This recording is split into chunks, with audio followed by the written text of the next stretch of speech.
Hello my soul family, कैसे हो आप सब। मेरी सभी सोल फैमिली को जय श्री राम, जय नीम करोली बाबा। आज मैं अपनी सोल फैमिली को बताऊंगी, जो मेरी सोल फैमिली अपने आप को इतना ज्यादा क्या ही बोलूं, मेरी बहनों के लिए आज मैं सच में ये वीडियो बना रही हूँ। वो बहनें मेरी जो अपने आप को बहुत ज्यादा कमजोर समझ लेती हैं, एक पल में अपने आप को इतना ज्यादा अबला समझती हैं कि वो सोचती है मेरे पास कोई पावर है ही नहीं। सोचिए, आपको शक्ति कहा गया है और आप उस शक्ति को समझ ही नहीं पा रहे हो। आप इतना परेशान हो कि सोचो, आप हेल्प के लिए दूसरों के पास क्यों भागते हो। भगवान से बड़ा कोई आपका है मदद करने वाला। आप खुद सोचिए, जो चीज मतलब भगवान कर सकते हैं वो चीज मैं कर सकती हूँ, आपके लिए नहीं कर सकती। मैं आपसे दो बातें कर सकती हूँ, लेकिन आपकी उस समस्या का समाधान कौन कर सकता है? मैं नहीं कर सकती, भगवान कर सकते हैं। ये होता है कभी कभी कि भगवान हम ही लोगों जैसे, ये हो सकता है कि भगवान हम ही लोगों जैसे किसी के अंदर आके आपकी मदद कर देते हैं। मैं ये नहीं कह रही हूँ कि भगवान ही मदद करते हैं। भगवान मदद करते हैं कैसे? किसी के भी रूप में आके और आपकी हेल्प कर देते हैं, इंसानों के रूप में आके करते हैं। ऐसा नहीं है, होता है।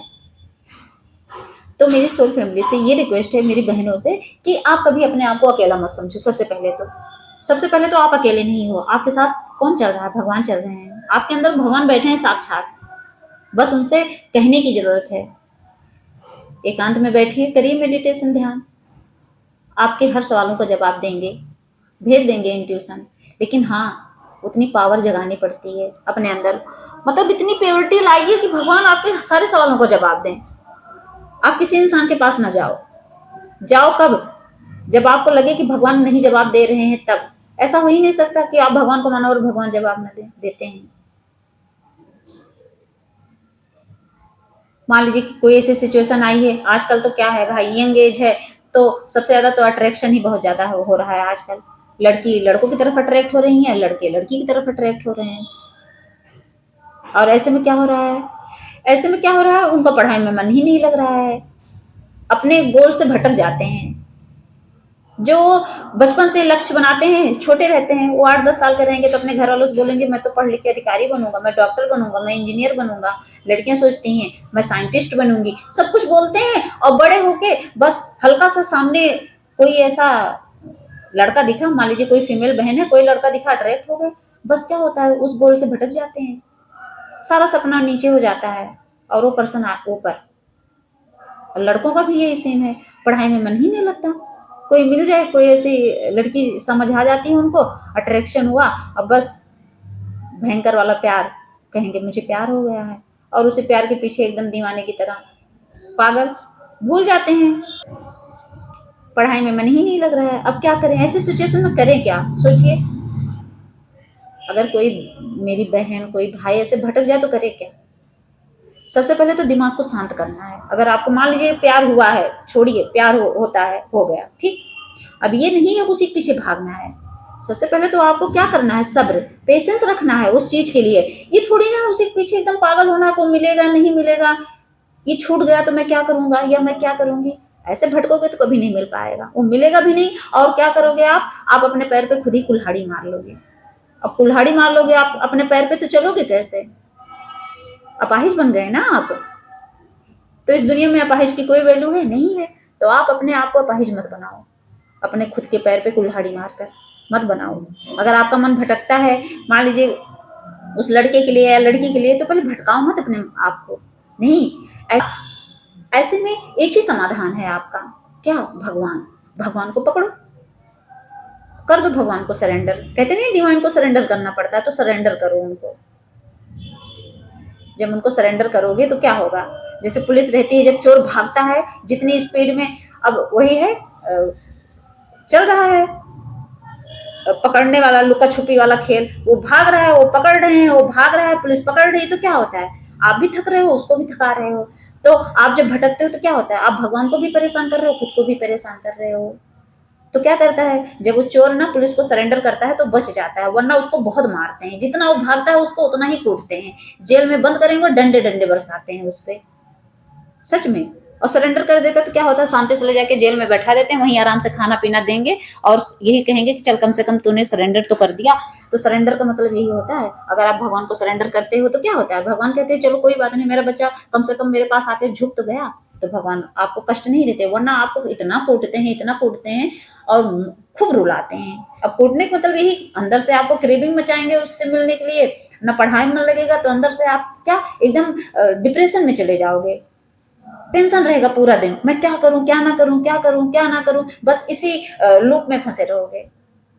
और जब सरेंडर कर देते हो तो भगवान क्या करते हैं, अंदर अंदर आपको पेशेंस सिखा देते हैं, आपको सुकून देने लगते हैं, शांति देने लगते हैं। तो आप भगवान को पकड़िए, भटकिए मत, भगवान को पकड़िए, नाम जाप पूजा पाठ भक्ति बढ़ाइए। अगर घर में कोई भी टॉर्चर कर रहा है कि पूजा क्यों कर रही है, तो आप कुछ मत करो, उनके सामने बैठे रहो, अंदर से राम राम जपते रहो, कह दो भगवान से कि हे प्रभु मैंने तो सरेंडर कर दिया है, लेकिन मैं क्या कर रहा हूँ या क्या कर रही हूँ कि मैं आपकी पूजा सबके दिखाने के हिसाब से नहीं कर पा रही, तो भगवान आपको माफ कर देंगे। भगवान सोचेंगे अंदर अंदर तो जप तो रहा है ना, राम राम जपो अंदर अंदर, उसके लिए तो कोई नहीं रोक सकता ना आपको। फिर देखना भगवान कैसे मदद करते हैं आपकी, सबसे ज्यादा सपोर्ट वही करते हैं, कहीं आपको भटकने की जरूरत ही नहीं पड़ेगी।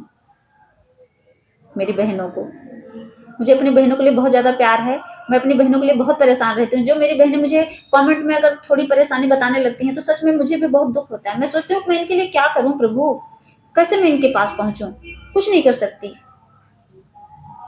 मैं अपने नंबर भी अगर दे दूं, मान लीजिए व्हाट्सएप नंबर, आप खुद सोचिए कि मैं कितना डील करूंगी, कितने लोगों को मैं समझाती फिरूंगी। और वीडियो जब आप लोग देखते हो, वीडियो जब बना देती हूँ इसके थ्रू, समझ लो मैं, देखिए अगर आपसे इतने जितने देर में वीडियो बनाती हूँ इतनी देर में मैं कितने लोगों से बात कर सकती हूँ। लेकिन सोचिए यही मेरा 5-10 मिनट का वीडियो अगर मान लो 1000 लोग देखे तो 1000 लोगों को शांति मिल गई। तो ये ज्यादा सही रहता है कि मैं फोन से अगर मैं सबसे 1-1 घंटे बात करूंगी तो पूरे 24 घंटे होते हैं, तो 24 घंटे अगर मैं बात करती रहूंगी तो मैं वीडियो कब बनाऊंगी, मैं अपना काम कैसे करूंगी, मैं खाऊंगी कब, सोऊंगी कब, तो मेरा काम तो रुक जाएगा ना। तो इसीलिए मैं नंबर नहीं देती हूँ, इसीलिए मैं नंबर देने से बचती हूँ। और आप लोग सोचते होंगे कि मतलब ये दीदी मुझसे मतलब कांटेक्ट क्यों नहीं करती हैं। मैं घबराती नहीं, मैं डरती नहीं हूँ, बस मुझे टाइम नहीं मिल पाएगा। और दुखी तो आप ही अकेले नहीं हो बहन, पूरी दुनिया में, अगर पूरे दुनिया में आप गिन लो, दुनिया तो छोड़ो, अपने आसपास समाज में ही ढूंढो ना, तो इतने लोग दुखी हैं ना। 24 लोगों को ढूंढ लो अगर 1 घंटे बात करने के लिए, तो सब 24 लोग दुखी अगर ढूंढो तो आपका एक दिन तो ऐसे चला गया। और पूरे देश में समाज में कितने लोग दुखी हैं, सोचिए, हजारों लोग। अगर करोड़ों की जनसंख्या तो कम से कम 1 करोड़ 2 करोड़ लोग तो दुखी होंगे ना, सब तो सुखी नहीं है। तो इसीलिए क्या करना, भटकना ही नहीं है, किसी के पास नहीं जाना है। आप बात करोगे तो मैं करूंगी, ऐसा नहीं है भागूंगी, आप मेरी सोल फैमिली हो तो मैं तो करूंगी। लेकिन उससे पहले मैं यही बताना चाहूंगी कि जैसे मैंने भगवान को पकड़ रखा है, सच में मैं कहीं नहीं जाती, किसी के पास नहीं जाती, मैं अपना दुख सिर्फ भगवान से शेयर करती हूँ। आप भी अपना दुख भगवान से शेयर करिए, अपनी प्रॉब्लम सारी बताइए बैठकर भगवान से, गिनाइए कि एक दुख ये है, दूसरा दुख ये है, तीसरा दुख ये है, 10 दुख है तो 10 को गिनाइए भगवान के सामने। क्योंकि मैं सुनते सुनते उब जाऊंगी, लेकिन ये कभी नहीं उबेंगे। दिन भर इनकी खोपड़ी चाटते रहो, आप देख लो आपकी हर समस्या का समाधान करेंगे, उब जाएंगे वो भी। जैसे आप मुझसे बार बार कहोगे तो मैं उबने लगूंगी तो वो भी उबेंगे, मैं उबूंगी तो आपसे दूर हो जाऊंगी। लेकिन जब ये उब जाते हैं तो क्या करते हैं, तो कहते हैं दे दो इसे, इसकी समस्या का समाधान कर दो, क्योंकि मैं हर दिन वही शब्द नहीं सुन पाऊंगा। इतने दयालु होते हैं भगवान। जिस दिन आप ये समझ जाओगे ना, उस दिन सच में आप सबसे पहले भगवान के पास जाओगे अपने दुख का समाधान ढूंढने के लिए, और इंसान के पास नहीं जाओगे, किसी भी इंसान के पास नहीं जाओगे। ये हमेशा लिख के रख लेना, कहीं याद रखना। मैं हर बात बोलती हूँ लिख के रख लो, इसलिए कि याद रहेगा आपको। तो मेरी सोल फैमिली समझ गई होंगी, और मेरी जो भी बहनें जो भी भाई परेशान है तो परेशान ना होए। और क्या करना है आपको, भगवान की भक्ति बढ़ानी है। मैं हमेशा यही बोलूंगी, भगवान की भक्ति, क्योंकि जिस भक्ति ने मुझे रास्ता दिखाया है तो वही रास्ता मैं आपको दिखाना चाहती हूँ, क्योंकि वही भक्ति मैं आपको पकड़ाना चाहती हूँ कि पकड़िए, आप जिसको भी मानते हो पकड़ लीजिए भगवान को। लेकिन हाँ, भगवान को पकड़ने से पहले आपको नॉनवेज, शराब, व्यभिचार, ईर्ष्या, द्वेष, ये सब त्यागना पड़ेगा। ये मत सोचो भगवान इसके साथ रहते हैं, भगवान कहते हैं या तो मैं या तो ये, बस दोनों में से आप डिसाइड कर लो कि किधर जाओगे। जय श्री राम, जय नीम करोली बाबा।